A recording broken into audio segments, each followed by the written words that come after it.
امید ہے آپ ٹھیک ہوں گے۔ اور یہ بتائیے کہ کیا جوڈیشل آج کمیشن کا اجلاس ہوا ہے، اس کی تفصیلات پہ تھوڑی بات کر لیتے ہیں، کیا ٹیک اویز ہیں اس کے؟ سب سے پہلے تو درانی صاحب کا بہت شکریہ آپ کا، دیکھنے والوں کو السلام علیکم جی۔ اور معاملہ یہ ہے کہ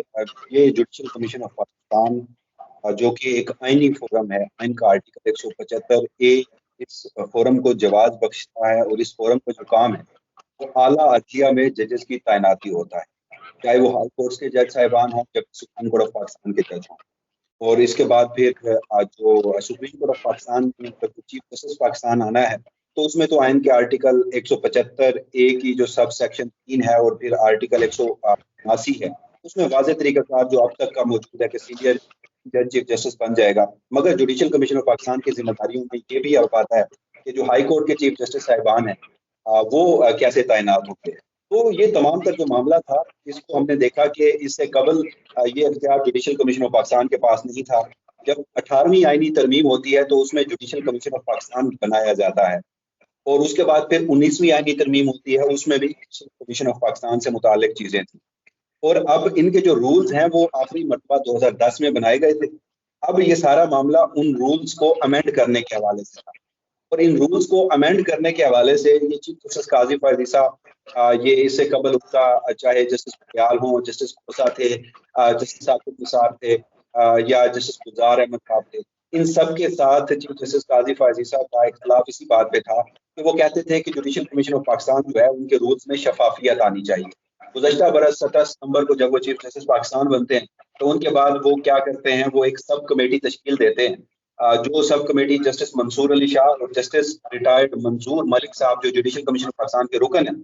ان دونوں کی سربراہی میں کمیٹی بنتی ہے۔ وہ کمیٹی بڑی ریسرچ کے بعد اس ملک کے تمام جو لیجسلیچر ہیں، قانونی ماہرین ہیں، وکلا ہیں، ایون کے ہائی کورٹس کے چیف جسٹس اور سینئر پیونی جج صاحبان ہیں، خواتین ججز، ان کا انٹیک لے کے بڑی ڈیلیبریشنز کے ساتھ جوڈیشل کمیشن آف پاکستان کے رولز کو امینڈ کر کے ایک جو مسودہ ہے وہ چیف جسٹس پاکستان کی ٹیبل پر جا کر رکھ دیتے ہیں، اور یہ کوئی تاریخ ہوتی ہے غالباً 15 جنوری 2023 کی۔ اور اس کے بعد ایک امکان یہی پیدا ہوتا ہے کہ اب جوڈیشل کمیشن آف پاکستان کا اجلاس بلایا جائے گا، ان رولز کو امینڈ کر دیا جائے گا، معاملہ ختم ہو جائے گا، اور اس کے بعد جب عدلیہ میں ججز کی تعیناتیاں ہوں گی تو اس کے بعد یہی رولز اپلیکیبل ہو جائیں گے۔ لیکن اس کے بعد یہاں پر معاملہ تھوڑا جو ہے وہ سیاسی روح بھی اختیار کرتا ہے اور خبروں کی زینت بھی بنتا ہے۔ وجہ یوں بنتی ہے کہ چیف جسٹس قاضی فائز عیسیٰ جنوری سے لے کر مئی کے مہینے تک، یعنی پہلے 5 مہینے ان رولز کو ہاتھ تک نہیں لگاتے،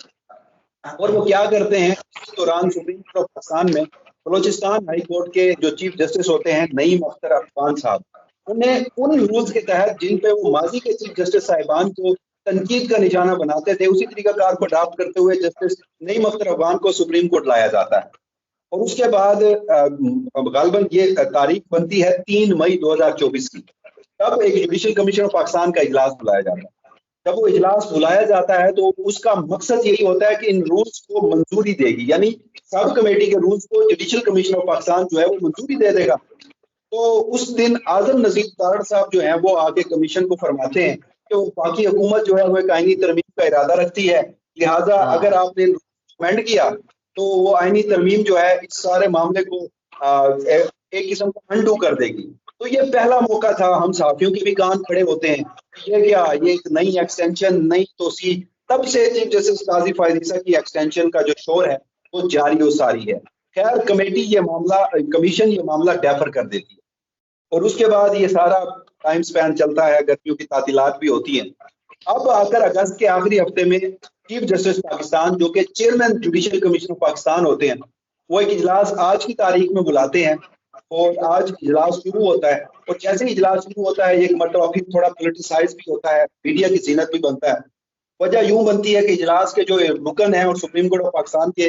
دوسرے سینئر ترین جج ہیں جسٹس منیب اختر، وہ آ کے اجلاس میں ایک تجویز دیتے ہیں اجلاس کو کہ اس سے قبل وفاقی وزیر قانون نے اسی اجلاس میں کہا تھا کہ آئینی ترمیم ہونی ہے، لہٰذا ابھی تک ہم اس معاملے میں کلیئر نہیں ہے کہ کوئی آئینی ترمیم ہے یا نہیں۔ وفاقی حکومت کو سب سے پہلے اس معاملے میں کلیئرٹی لینی چاہیے، اور جب تک اس کلیئرٹی کو یہ کلیئرٹی نہیں آتی اس معاملے کو دوبارہ ڈیفر کر دینا چاہیے۔ چیف جسٹس قاضی فائز عیسیٰ وہ جسٹس منیب اختر کی بات کو انڈورس نہیں کرتے تو اسی لمحے یہ ذرائع ہمیں بتاتے ہیں, کیونکہ بہت ساری چیزیں جو کمیٹی کا وہ باقاعدہ اعلامیہ جاری ہوا ہے آج کی کمیشن کے اجلاس کا, اس میں بہت ساری چیزیں مسنگ ہیں. تو ہمارے ذرائع یہ دعویٰ کرتے ہیں اور بڑے باوثوق ذرائع ہیں کہ جسٹس منیب اختر بات کر رہے ہوتے ہیں, چیف جسٹس آصف عادل صاحب نے ٹوکتے ہوئے کہتے ہیں جسٹس منصور علی شاہ کو کہ آپ ان ترامیم کا مسودہ پڑھیے. اس پر جسٹس منیب اختر جو ہیں وہ برہم بھی ہو جاتے ہیں اور وہاں پر تھوڑا تلخ ماحول بھی ہوتا ہے, جس کے بعد جسٹس منیب اختر احتجاجاً واک کر جاتے ہیں.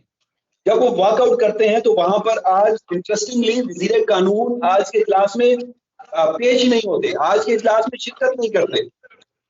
اٹارنی جنرل آف پاکستان جو ہیں وہ موجود ہوتے ہیں. جب جسٹس منیب اختر جا رہے ہوتے ہیں تو جسٹس ریٹائرڈ منظور ملک وہ منیب اختر صاحب کو روکنے کی بھی کوشش کرتے ہیں, مگر منیب اختر صاحب ڈیسائیڈ کر چکے ہوتے ہیں کہ وہ اب اس اجلاس میں نہیں بیٹھیں گے. تو جسٹس آفریدی سوال کرتے ہیں اٹارنی جنرل سے کہ آپ اس معاملے میں وفاقی حکومت کا ہمیں جو ایک سٹانس ہے وہ دیجیے آئینی ترمیم کے معاملے پر, جس پر اٹارنی جنرل وہاں پر کہتے ہیں کہ ہمارے پاس اس وقت نمبر گیم پورا نہیں ہے آئینی ترمیم کے حوالے سے, اور ساتھ یہ بھی کہتے ہیں کہ اگر کوئی آئینی ترمیم ہونی ہے تو اس کا اس کمیشن سے کوئی تعلق نہیں ہے, ہم ان امینڈمنٹس کو سپورٹ کرتے ہیں وفاقی حکومت, لہٰذا آپ اگر اسے چاہیں تو منظور کر سکتے ہیں. اس کے بعد سارا دن اجلاس ہوتا ہے اور آخر میں وہ کمیٹی جو ہے وہ جو سب کمیٹی کی جانب سے جسٹس منصور علی شاہ اور جسٹس منظور ملک والے معاملے میں وہ جو ایک مجوزہ ترامیم تھی رولز میں, اس کو انفارملی پاس کر لیتی ہے, اس میں تھوڑی بہت تبدیلیاں کرتی ہے اور فارملی اس کو حتمی شکل دینے کے لیے 28 ستمبر کی تاریخ رکھ دیتی ہے کہ دوبارہ اجلاس جو ہے وہ 28 ستمبر کو ہوگا. تو یہ وہ ساری پکچر, یہ وہ سارا معاملہ ہے جسے آئینی ترمیم سے جوڑا جا رہا ہے. اچھا وسیم, ایک بڑا اہم دن ہے کل, مطلب کہ آج اگر ہم بات کریں تو کل جو اگر جوڈیشل پیکج مل جاتا ہے اور ترمیم ہو جاتی ہے, معاملات طے پا جاتے ہیں, تو پھر آپ عدالتی اور سیاسی ماحول کو کیسے دیکھتے ہو؟ اچھا, اس کے میں دو جواب دوں گا. پہلے نمبر پہ تو ایک آئینی ترمیم اس کا بڑے عرصے سے شور تھا, میں نے اس کا نمبر گیم نکالا تو اس آئینی ترمیم میں چاہے آپ قومی اسمبلی میں پاکستان تحریک انصاف کے وہ آزاد ارکان جو الیکشن کمیشن نے آزاد رکھے ہوئے ہیں, آپ 12 جولائی کا سپریم کورٹ کا مختصر حکم نامہ پڑھیں, اس کے پیراگراف نمبر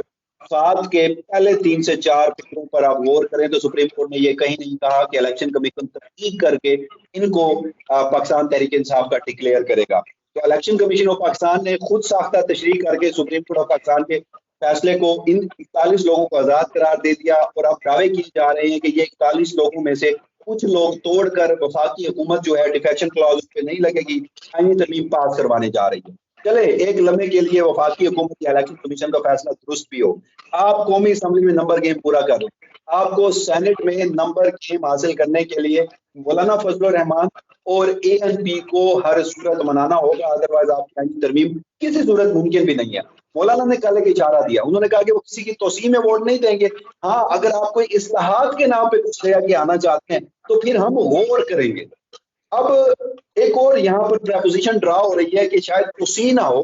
لیکن جہاں چیف جسٹس قاضی فائز عیسیٰ کا معاملہ ہے, اگر انہیں توسیع نہیں ملے گی تو جسٹس منصور علی شاہ بھی چیف جسٹس پاکستان نہیں بنیں گے, جسٹس منیب کا بھی راستہ روکا جائے گا. اور ایک نئی پریپوزیشن یہ ہے کہ ایک آئینی ترمیم اس صورت میں ہوگی کہ سپریم کورٹ آف پاکستان کا جو جج ہے وہ سینئر ترین جج نہیں بنے گا, 175 اور 179 میں ترمیم کر کے وفاقی حکومت 5 ججز کا سینئر ججز کا ایک پینل بنا دے گی اور اختیار صدر یا وزیر اعظم کو دے دے گی کہ ان 5 میں سے کسی ایک کو جو ہے وہ جو چیف جسٹس ہے وہ بنایا جا سکتا ہے. اس حد تک چلیں, اگر مولانا ووٹ کر بھی دیتے ہیں تو بھی یہاں پر اب بڑی زبردست سچویشن آتی ہے. میں آپ کو بتاتا ہوں, پہلے نمبر پہ آج خواجہ آصف صاحب نے بھی دعوے کیے بڑے ٹی وی چینلز پر, کچھ ہمارے صحافی دوستوں نے جیسے صحافی دوستوں نے بریکنگ نیوز پھٹے بھی مارے کہ کل کے روز ہونے جا رہا ہے. اب سے کچھ دیر قبل میں نے سینٹ اور قومی اسمبلی کے جب کل کے اجلاسوں کا ایجنڈا پڑھا ہے تو وہاں پر آئینی ترمیم ہے ہی نہیں, یعنی کل کے روز تو ایسا کچھ, مستقبل میں ایسا ہو تو اس کی جو آپ کا سوال تھا اس پہ میں جواب دے دیتا ہوں. ہم ایک لمحے کے لیے مان لیتے ہیں کہ فضل الرحمان صاحب بھی میں نے جو چکے ہیں, ہم ایک لمحے کے لیے مان جاتے ہیں کہ PTI کے لوگ بھی ڈیفیکٹ کر چکے ہیں, ان کے اوپر ڈیفیکشن کلاز بھی نہیں لگتی اور آئینی ترمیم ہو جاتی ہے, دین واٹ. تو حضور میں ایک تو آپ کو اپنے تجزیے کی بنیاد پر بھی اور بڑے باوسوق انداز میں بڑے باوسوق ذرائع کے مطابق بھی ایک بات بتا رہا ہوں کہ آپ آئینی ترمیم کیجئے. یہ آئینی ترمیم عدلیہ کی آزادی جو کہ ایک یونیورسل پرنسپل ہے, جو کہ دنیا میں اس وقت اس کو بڑی اہمیت اور فوقیت دی جاتی ہے, انڈیپینڈنس آف جوڈیشری, یہ وہ نقطہ ہے جس کی بنیاد پر یہ جو آئینی ترمیم ہے یہ سپریم کورٹ آف پاکستان سے اسٹرائک ڈاؤن ہو جائے گی. آپ کسی صورت یہ نہیں کر سکتے کہ صرف عدلیہ کو مینج کرنے کے لیے اپنی موجودہ گورنمنٹ کی فنڈ کی گارنٹی کے لیے آپ چاہ رہے ہیں کہ جسٹس منصور علی شاہ بھی سپر سیڈ ہو جائے, جسٹس منیب اختر بھی سپر سیڈ ہو جائے, جسٹس یحییٰ افریدی بھی سپر سیڈ ہو جائیں, اور جسٹس امین الدین خان کی لاٹری نکل آئے اور وہ چیف جسٹس پاکستان بن جائیں. میں کسی صورت ان پریپوزیشن کو سبسکرائب نہیں کرتا اور میں اسے سپریم کورٹ آف پاکستان سے اسٹرائک ڈاؤن ہوتے دیکھ رہا ہوں. اچھا, یہ دوسرا مرحلہ ہے جس کے اوپر ہم ممکنہ طور پر بات کر رہے ہیں. میں تو پہلے ایسی کوئی آئینی ترمیم جو ہے وہ ہوتے ہی نہیں دیکھ رہا, کیونکہ آج کے روز بھی اٹارنی جنرل آفس کے ذرائع نے مجھے ایٹ لیسٹ یہ کنفرم کیا کہ کل کے روز بھی کوئی ایک ایسی آئینی ترمیم نہیں ہونے جا رہی, یا اگر ہے بھی تو وہ اٹارنی جنرل آف پاکستان کے علم میں نہیں ہے. تو پھر خواجہ آصف صاحب اور دیگر صحافی دعویٰ تو کر رہے تھے لیکن اب ایجنڈا جاری ہو گیا ہے, اس میں کل کے روز کچھ نہیں. تو ایسا ممکن نہیں ہے کہ کل کے اجلاس میں سرپرائزنگلی کچھ ایسا ہو جائے؟ اچھا, اس میں بھی جو مختلف قانون دان ہیں ان کی دو رائے ہیں. ایک تو یہ قومی اسمبلی کا جو اجلاس ہے یہ کافی عرصے سے جاری ہے, اور پھر اجلاس میں جو ایجنڈا جاری ہوتا ہے, ایک آپ کے پاس غالباً منگل کا دن ہوتا ہے جو پرائیویٹ ممبر ڈے ہوتا ہے, جو پارلیمان کی کارروائی کو جس حد تک میں جانتا ہوں, ممکن ہے کہ کیونکہ میری کوئی بیٹ نہیں ہے یا میری اسپیشلائزیشن پارلیمان نہیں ہے, میں اپنے علم کی بنیاد پر, ممکن ہے یہ غلط ہو سکتا ہے, میں بار بار کہہ رہا ہوں, لیکن جہاں تک میری انڈرسٹینڈنگ ہے کہ آپ اچانک سے اتنی بڑی آئینی ترمیم پیش نہیں کر سکتے. آپ اس سے پہلے ایجنڈے میں آپ کو شامل کرنا ہوتا ہے. اس سے قبل ہم نے دیکھا کہ نور عالم خان صاحب کی کانسٹیٹیوشنل امینڈمنٹس کے کچھ بل تھے, یا جو مسلم لیگ نون کے ایم این ایز کی سپریم کورٹ کے ججز کی تعداد بڑھانے والا معاملہ تھا, تو چاہے وہ پرائیویٹ ممبر بل تھا یا پھر وہ حکومت وقت کے تھے, تو اس کے پہلے ایجنڈا جاری ہوتا ہے اور اس ایجنڈے کے مطابق یہ ایوان کی کارروائی چلتی ہے. اچانک سے سرپرائزنگلی کچھ پیش نہیں کیا جا سکتا. اچھا, یہ جو پی ٹی آئی ارکان کی بات کر رہے تھے کہ جی کچھ مینج کر لیے جائیں گے یا ہو چکے ہیں, ان کی کیا آپ کے پاس خبریں ہیں, اطلاعات ہیں؟ دیکھیے, پاکستان تحریک انصاف سے تو میرے پاس اس حوالے سے کوئی بات نہیں ہے کہ ان کے کتنے لوگ مینج ہو چکے ہیں, لیکن ہاں کوششیں ضرور کی جا رہی ہیں. ایک مثال میں آپ کو دے دیتا ہوں, میں سپریم کورٹ آف پاکستان کور کرتا ہوں یا عدالتی معاملات کو دیکھتا ہوں. اس روز سعد اللہ بلوچ اور جو مسلم لیگ نون کے ایم این اے ہیں, ان دونوں کا کیس تھا. جو مسلم لیگ نون کے ایم این اے ہیں وہ میڈیا پر آ کر ہمارے صحافی دوستوں سے بات کر کے بڑے باوسوق انداز میں, ابھی کیس ہی نہیں چلا تھا, تو وہ کہہ رہے تھے کہ جی آپ کو نہیں پتا, ہمارے معاملات خان پر ہو چکے ہیں, ہماری بات ہو چکی ہے. آپ دیکھیے گا ابھی سپریم کورٹ آف پاکستان سے چند لمحے بعد میں ہی اس ملک کا فیصلہ آباد کے فلاں حلقے سے علی گور فلد صاحب کی بات کر رہا ہوں کہ میں ایم این اے ہوں گا. تو پھر کیا ہوا, سپریم کورٹ آف پاکستان کا فیصلہ آتا ہے اور اس میں سعد اللہ بلوچ صاحب جو ہیں ان کو برقرار رکھا جاتا ہے. اب سعد اللہ بلوچ کے اوپر تو پہلے ورکنگ نہیں ہوئی تھی, یہ تو ایک انڈرسٹینڈنگ تھی کہ علی گور بلوچ صاحب وہاں سے نشست برقرار رکھیں گے. پھر سعد اللہ بلوچ صاحب کی پہلے گھر کے خواتین کو اٹھایا جاتا ہے, بدلے میں وہ خود کو پیش کر کے اپنی خواتین جو ہیں انہیں وہ اس عذاب سے نجات دلواتے ہیں, اور اس وقت ان کے اوپر کام. تو اسی طرح مختلف نام سرکولیٹ ضرور کر رہے ہیں, لیکن میں اپنی لیگل انڈرسٹینڈنگ کے مطابق آپ کو کہہ رہا ہوں کہ سپریم کورٹ کا ڈیٹیل ججمنٹ ابھی نہیں آیا مخصوص نشستوں کا, یا جب یہ معاملہ انفولڈ ہوگا تو 41 ارکان جنہیں وفاقی حکومت آزاد تصور کر رہی ہے, اور ہمارے کچھ صحافی دوست بھی روز یقین دہانیاں کرواتے ہیں ٹویٹر پہ کہ پی ٹی آئی کہ یہ جو آزاد لوگ ہیں یہ بہت بڑھ کے آزاد ہیں, تو ان کو بڑی زبردست طریقے سے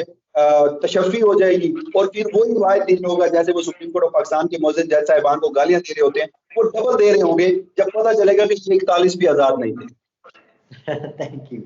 اچھا, یہ تو اب کل ہی واضح ہوگا کہ کل کا دن کیا ہو رہا ہے, حالانکہ خبریں تو اس وقت اطلاعات تو مکمل ہے کہ کل پتہ نہیں کیا سرپرائز ملنے جا رہا ہے. خیر, یہ کل بتائے گا, اور جو آفٹر میتھ آف کل ہے وہ صورتحال جو ہے وہ واضح کرے گی کہ پاکستان کی سیاسی اور عدالتی جو ہے وہ ماحول کس طرف جاتا نظر آ رہا ہے. وسیم ملک آپ ہمارے ساتھ موجود تھے, تھینک یو ویری مچ آپ کا.